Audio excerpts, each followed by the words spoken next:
И мы сейчас будем готовить чай от кашля. Нам понадобится неглубокая тарелка. Да.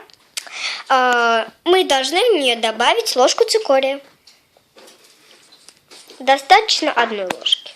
Но это можно пить только взрослым. Детям Надо взять 1 ложку муки сначала, а не цикория. Да. Достаточно 1 ложечки. Потом нам понадобится... Цикория. Да. Нам понадобится достаточно 1 ложечки. Мы кладем 1 ложку и все. И этого достаточно. Цикорий. Он очень полезен. Только взрослым. Детям ни в коем случае. Чай от кашля. Потом, так, нам понадобится сахар. 1 ложка. Достаточно 1 ложечки. Так. Некоторые могут по 2 это использовать, но это у кого самый хороший аппетит в мире. Но не в мире, а самый хороший аппетит. Потом соль понадобится достаточно 1 ложки. Ну так немножечко. Много не добавлять. Потом нам понадобятся дорожки специальные для теста. Очень вкусно будет. Это не отрава. И разрыхлитель для теста.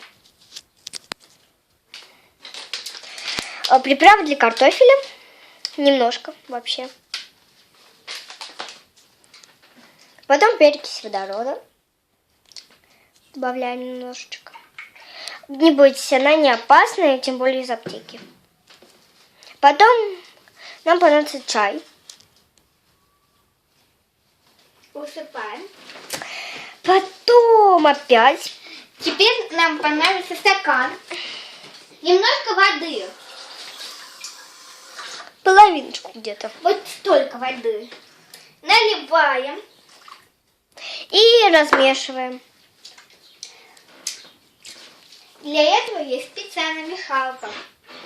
Но у меня нет мешалки. Вон она. Ой, Извините, просто у нас обстоятельства. Вот, мешалочку перемешаем. Потом еще 1 капельку водорода и пейте на здоровье.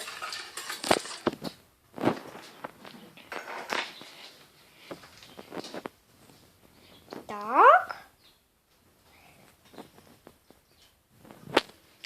Перемешиваем и пейте на здоровье. Приятного аппетита. Чай от кашля.